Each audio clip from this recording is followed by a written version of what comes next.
So friends, today I am going to explain a very terrifying, disturbing, and true incident from Indonesia that will shake you to your very core. The name of this movie is Vina Sebelum 7 Hari. So now, without any further delay, let's head straight to the video.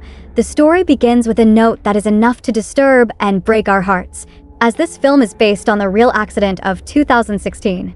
What exactly happened will be revealed to you later in the story, because this incident and this movie shook all of humanity. And this story and movie have been made today, so that many more Vinas do not lose their lives in the future. We also get to see the real photo of Vina, who was born on January 16, 2000, and died on August 28, 2016. The story begins on August 27, 2016, showing Vina at the hair salon of her best friend Linda's Aunt Hesti. She is getting her hair extensions done.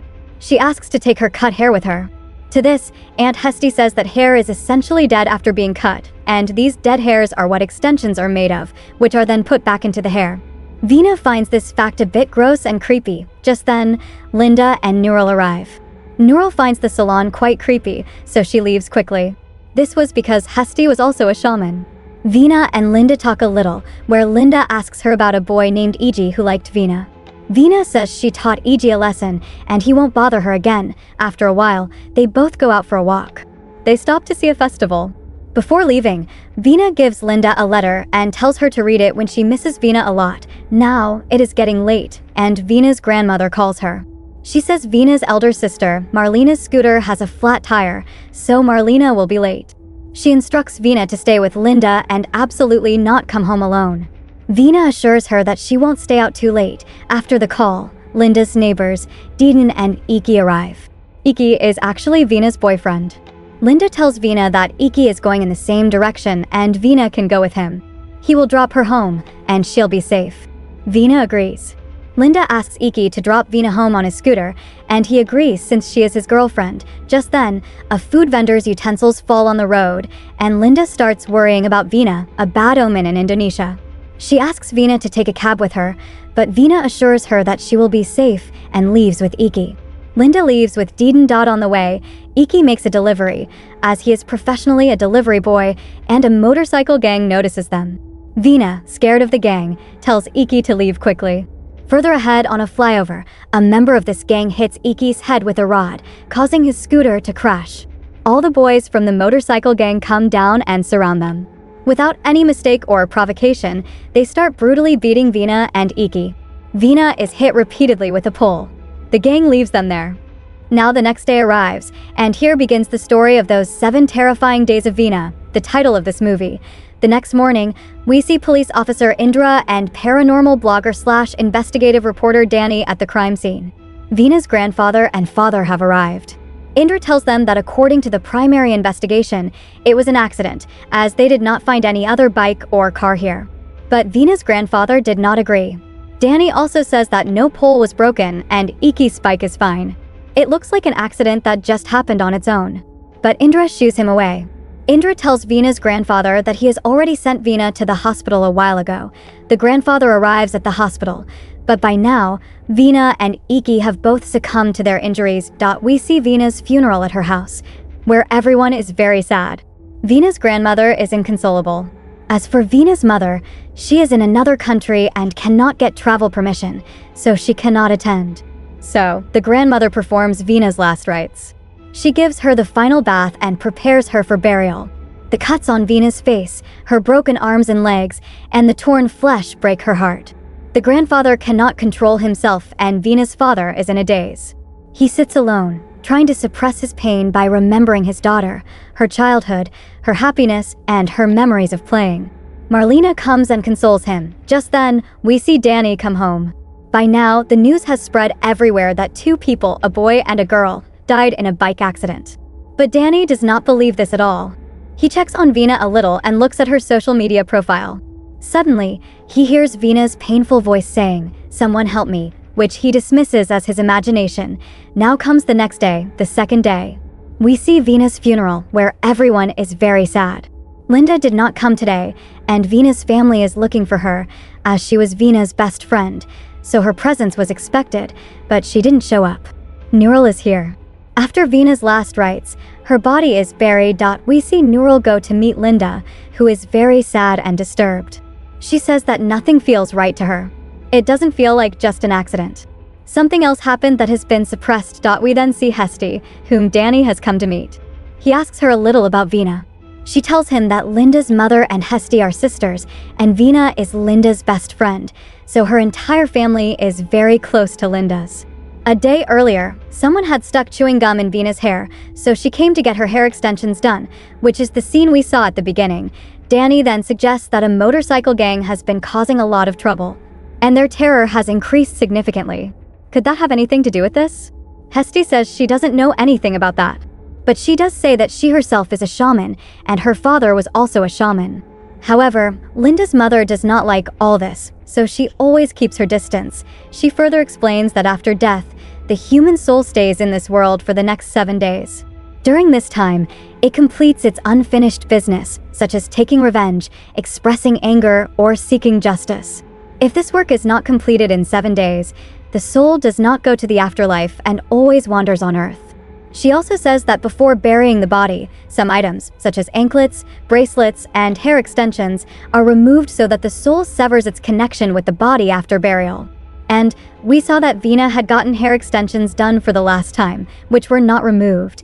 Danny is a little shocked to hear all this, and he starts feeling that Vina's soul is in this world. So the voice he heard last night was definitely Vina's spirit. We then see Linda, who is missing Vina very much.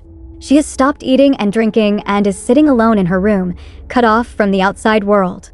We see a flashback of her and Vina when their school friend, Luckman, joined the Doom Riders motorcycle gang to avoid bullying. He would make badges, stickers, and bags for them. Both Vina and Linda are disturbed to hear this, because this gang was now doing very bad things, had gone out of control, and used to trouble people, which scared everyone. Vina comes home and tells her grandmother about Iji, who bothers her.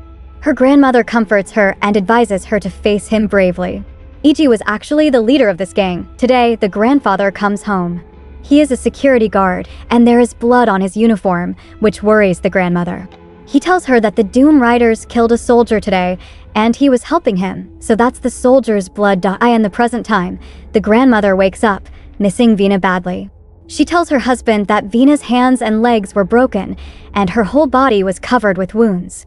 This absolutely cannot be an accident because the scooter was perfectly fine, and if it had been an accident, the scooter would have been damaged too. But nothing happened to it. He agrees that he also thinks so, but they cannot do anything right now because the police have suppressed the case and shown it as an accident. He tells her they shouldn't even talk about these things right now. The grandmother goes inside the house and hears crying from Vina's room. She goes inside. Vina's belongings are kept right there, including a photo of her and Linda, the cut hair, and other items. The grandmother starts putting these items in the closet. But she hears Vina crying from inside the closet, and she also catches a glimpse of her, which disturbs her a lot. But she dismisses this as her delusion or grief. Now comes the third day. We see the grandmother and Marlena at the police station, where they have come to collect Vina's belongings recovered by the police from the accident spot. But the grandmother sees the same hair here that she saw at home. But Vina never came home that night. How did the hair get home? Danny also meets them here and tries to talk to them. But the grandmother says Vina is not a ghost, so Danny shouldn't be interested in it. These things are not right. Just then, we see Linda at home, who is sleeping. Suddenly, she finds herself in a field where ghostly hands come from under the ground and grab her. And now, Vina's ghost comes there and starts tearing her mouth open and entering her. With this, Linda wakes up, as this was probably a vision or something Vina was trying to show her. Danny comes to meet Linda and questions her about Vina. She starts telling him what exactly happened, meaning the story before the accident. How did what happened to Vina happen? Vina and Linda studied together in school. Taika, a girl who is also their schoolmate, has a boyfriend named Iji. Iji was the leader of that motorcycle gang, as I told you, who attacked Vina and her boyfriend Iki that night. Basically, they killed them. Now, Iji liked Vina even though he had a girlfriend because Vina was very beautiful. One day, he gives her ice cream and Vina accepts it as a friend or a good gesture. But Linda was forbidding her from doing this, but Vina takes the matter lightly. The next day, Taika is jealous of this, so she bullies Vina and sticks that chewing gum in her hair. And that is why Vina had gotten her hair extensions done. Vina also fights back and throws water on Taika and her friends. This means Vina was a girl who fought back. One day, Iji stops Vina again at a coffee shop and asks her to go with him, but she refuses and leaves. On the day of the accident, Linda, Vina, and Nurul were going to Hesti's house. Vina asks them both if they have ever been bullied. Nurul says she's not pretty, so she's never been bullied. And Vina wanted to tell Linda something, but she couldn't. But Linda had felt that something was wrong, and she tells this to Danny as well. Vina wanted to become a model and used to participate in various modeling competitions. She had even won one such competition. On that very day, Iji catches her in the bathroom and tries to force himself on her. She tries hard to escape, spits in his face, and runs away. Some people see all this, which makes Iji feel very insulted. Anyway, in the present time, Linda tells Danny that the accident at night was not an accident, and Danny should find out the truth of what happened because she also wants to know the truth. Meanwhile, we see Iji, who is the son of a high-ranking police officer. His father is now sending him to another city because he was doing many wrong things here, and his father can no longer keep everything under control. So now you must understand how such a big gang flourished, because the leader of the gang himself was the son of a police officer, and in this movie, we clearly see that no gang can flourish without the help of the police. Iji goes to sleep, and he hears a strange noise from the room. He gets down from the bed, and there is water on the floor, and further ahead, there are ice cubes. Why only ice cubes here? There were 2 points here. First, Iji gave Vina ice cream the first time, and second, the last thing Vina ate before dying was an ice cube. Iji finds the entire room, bathroom, and bathtub filled with ice cubes. And now, Vina's ghost appears in front of him and starts brutally beating him. Scared, he is about to jump from the balcony, but his parents stop him and save him. Now the next day arrives, the 4th day. We see Danny checking the accident spot and trying to find the Doom Rider's base. He reaches the base, which is in a secluded place between a field and a farm. And the most shocking thing is that we saw this exact place in Linda's nightmare, which was not a nightmare, but I feel Vina's spirit was trying to show her the place on the other side. We see Linda at home reading the letter Vina gave her. In the letter, Vina had written that she is very afraid of bullying, and she feels that she will change and drift away from Linda, which makes her very sad. Linda is completely broken after reading this. Suddenly, her condition worsens, and she starts going into a state of possession. Meanwhile, Marlena and the grandmother are talking. The grandmother says she saw Vina's hair at home, but how is that possible? She suggests that Vina's soul wants to tell them something. Just then, Deedon comes home and tells them that Vina has possessed Linda, and they quickly go to Linda's house. They find Linda in a possessed state. Vina has possessed her, and she is crying loudly, screaming that she was wronged and did not die in an accident. She starts narrating the story filled with the fear, pain, and terror of that night. And now we will get to know the whole story of what happened. And friends, now the true secrets of this movie are revealed, the true secrets of Vina's story. That night, Iji, the gang leader, and his gang attacked Iki and Vina, causing them to fall from the scooter. Then, Iji started beating Vina. He beat her badly, broke both her arms, and hit her head repeatedly on the bike. And his friends were beating her boyfriend Iki. Now, these people bring both of them and the bike to their base, which was that open field. And here, Iji, fueled by rage, first sexually assaulted Vina. Her eyes were open, and she was watching this horrific sight. I told you that Linda had never seen this base in real life, but how did she see it in her dream? Vina's spirit showed her the base. And Linda was feeling everything that happened to Vina. After Iji, all 11 members of his gang one by one sexually assaulted Vina, and they were beating Iki and making him watch all this. After doing everything, they ran a vehicle over Vina's legs, not just once, but repeatedly. They hit Iki's head with a stone. And now, they leave them back at the accident spot so that everyone thinks it was an accident. The next day, everyone thought it was an accident, but most people knew that it could not be an accident because the scooter was perfectly fine. And now you understand what these gang members did to her. Vina's spirit says that she was wronged and she wants justice. She wants revenge, and Iji is about to flee the city, and he is the real culprit. The grandmother now tries to calm Vina's spirit down and asks her to leave Linda's body for now, as Linda's life could be in danger. Vina leaves Linda's body. But before leaving, she says that she wanted to meet Linda, who did not come to her grave. So Vina came to her herself. This means that from the very first day, Vina's spirit was seeking justice from everyone. Now, Hesti says that to pacify Vina's soul, they must complete her last task. And now they have only 3 days left. This means they have to get EG punished in 3 days. Otherwise, Vina's soul will be trapped here forever, wandering. Just then, we see Danny come home. Marlena calls him now and tells him the entire incident, sending him a recording of Linda possessed by Vina telling all this. Danny puts this recording on the internet, and it goes viral, and now comes the 5th day. The grandmother, Marlena, and Danny go to the police station. Indra, who is actually Danny's elder brother and was keeping him away from the case to keep him safe, introduces them to a lawyer. The lawyer says that what Linda said in the recording matches the police investigation that something like this happened, and they have also gotten the names of all the accused in 48 hours. But they do not have solid evidence, and if this case comes up, powerful people will try to suppress it. And we know that EG's father was a police officer. Plus, the culprit might escape. He further says that for a strong case, they will have to send Vina's body for a postmortem, as the police did not do a proper postmortem, and they will have to dig her out of the grave again. Vina's family discusses this. They don't feel right about it, but justice was also necessary. Marlena says that justice is necessary. Not for revenge, but to ensure that no other Vina is created. The grandmother now says that Vina's painful plea is still echoing in her ears, and she wants EG to be punished for his deeds.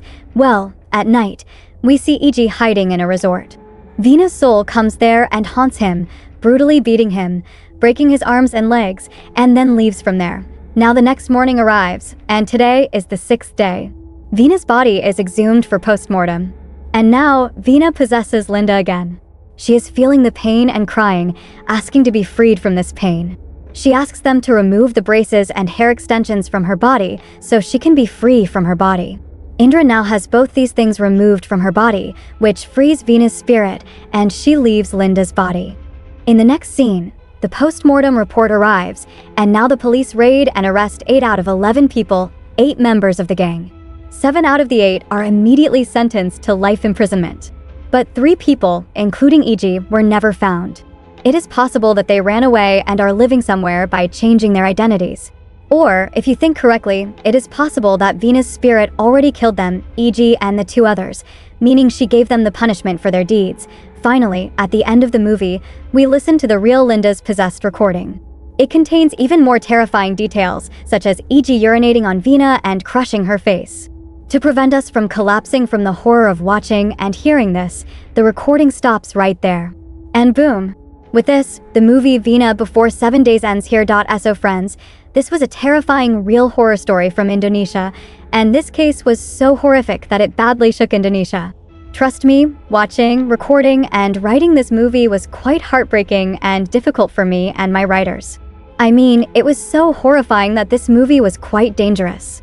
There is nothing else to explain here, so I would like to end this video here. And today, I will not ask you to like the video if you enjoyed it, because this movie is quite different and disturbing. I will meet you all in the next video. Until then, stay cool.